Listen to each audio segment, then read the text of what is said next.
I had the privilege of heading the NEPAD East African office. Many of you know about NEPAD, the New Partnership for Africa's Development, an initiative to try to jumpstart the continent's development that was spearheaded by a handful of heads of state from Africa, and particularly your own president, His Excellency Thabo Mbeki.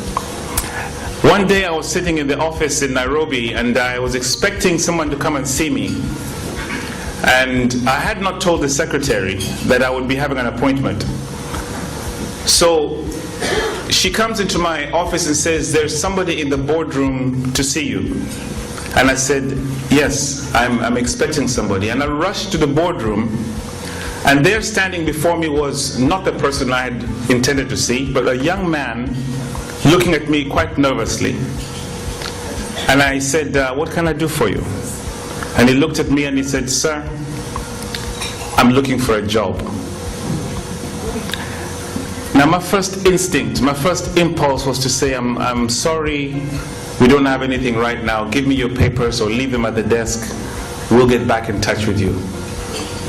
Which is really often a lie. But because I was there in the boardroom, because I had a few minutes, I decided to talk to this young man. And I said, "Have a seat." And he sat down and I asked him, "What kind of job are you looking for?" The young man looked at me and he said, "Mr. Ondeng, I'll take any job." And I thought, no, maybe you didn't understand my question.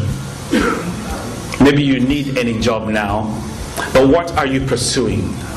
What do you want? What are you aiming for?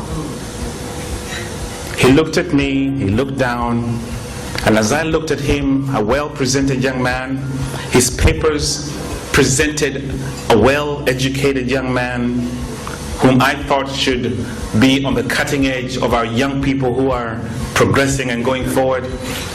He shook his head and said, "Sir, I will do anything."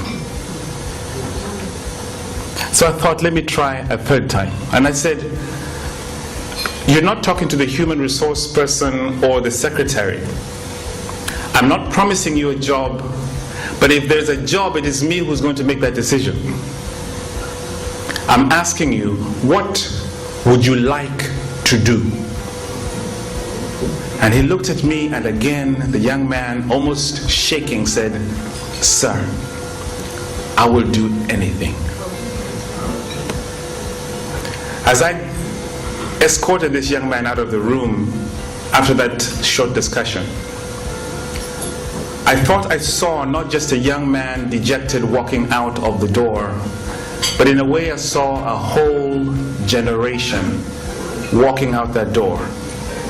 And that picture stood in my mind for a long time as I wondered, and over the period as I have reflected on the issues of our continent, I've asked myself, what is it that has brought this young man and his generation to a point that they cannot even dare to dream, even in the face of an opportunity? He walked out. I've never met him again. I don't know what has ever come of him. But I wondered, what is informing that young man? What is it that is shaping his mind? Because whether I like it or not, I will move on, and that young man, and I speak of him symbolically, is going to be my leader, whether I like it or not. He will lead me, and I will sit somewhere, an old man, and say, I wish these leaders would do something differently. I wish they would be just a little bit different. I wish they would do things better. And I ask myself, what is going to prepare him for that position of leadership?